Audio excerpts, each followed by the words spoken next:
আজকে সকাল সকাল ঘুম থেকে উঠে আমার আম্মা বাজারে গিয়েছে। তাই বলছি আম্মাকে যে তুমি বাহিরের কাজগুলো করো, আমি ঘরে যা আছে সব কিছু গুছিয়ে নিচ্ছি। তাই আমি বিছানাগুলো গুছিয়ে ঘর দুয়ার ঝাড়ু দিচ্ছি। ঘর দিয়ে ঝাড়ু দেওয়ার পর বাইরে থাল বাসনগুলো আছে আমি ওইগুলো মেজে দিব, কারণ কারণ আমাদের ঘরে যে মহিলাটা কাজ করতে 2 দিন যাবত আসে না, বাবার বাড়িতে নাকি বেড়াইতে গেছে। তো আর কি, তাই বললাম আম্মুকে তুমি বাইরের কাজগুলো করো, আমি তোমার ঘরগুলো গুছিয়ে দিচ্ছি।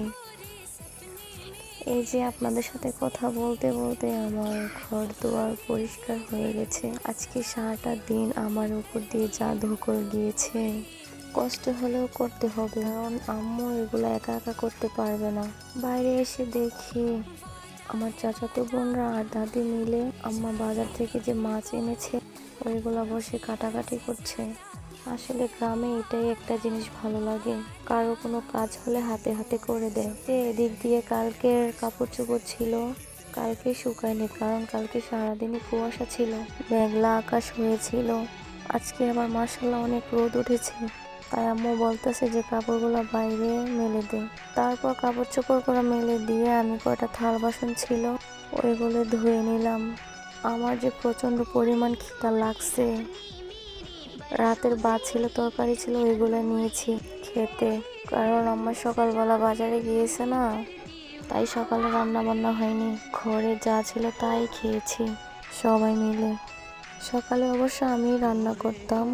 আমাদের এদিকে গ্যাসের প্রবলেম অনেক দিচ্ছে, সারাদিন গ্যাসই থাকে না। আবার আজকে পরে সিলিন্ডার গ্যাসও ছিল, এগুলো ফুরিয়ে গেছে। দুপুর 2টা বেজে গেছে, তারপরও গ্যাস আসতেছে না। তাই আজকে জিদ্দে মাটির চুলায় বসিয়ে দিচ্ছি রান্না। সারাদিন কি না খেয়ে থাকা যায়? আমার দাদিকে বললাম যে তুমি আমাকে কিছু লার্কি জোগাড় করে দাও, আমি রান্না বসিয়ে দিব। ওই দিক দিয়ে আমার আম্মু রান্না করতেছে, গ্যাসে অল্প একটু গ্যাস আসছে বলে ভাত আর টমেটো দিয়ে মাছ দিয়ে রান্না করতেছে। আর আমি এদিকে শুটকির তরকারি আর চাল কুমড়া দিয়ে মাছ দিয়ে রান্না করব। আর আমাদের চাচির এদিকে রান্না করতে আসছি, রান্নাঘরে চাল নেই, পুরা শরীর রোদের তাপে আমার এদিকে চুলার আগুনে মাথা একদম গরম হয়ে গেছে।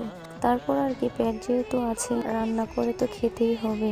চলেই কি আমাদের ঘরে শাকসবজি একটু কমই পছন্দ করে, কারণ বাচ্চা কাচ্চারা এসব খেতে চায় না। আমার ছেলে মিনহাজ, মারিয়াম, আমার ভাইয়েরা এগুলা দেখলে তো খাবেই না। তারপর আর কি, ওদের জন্য গ্যাস হওয়ার পর আম্মা মুরগির মাংস ভুনা করছিল। তারপর রান্না বান্না শেষ করে গোসল টোসল করে সবাই একসাথে খেতে বসলাম। আপনাদের যদি আমার ভিডিওগুলো ভালো লাগে তাহলে আমার পেজটা একটু ফলো করে দিবেন। আমার বাবার বাড়িতে আসলে মনে হয় আমার সব সময় 5-6 কেজি ওজন বেড়ে যায়। আমি যতই ডায়েট করে শরীর কমাই, এদিকে আসলে আর লোভ সামলাতে পারি না।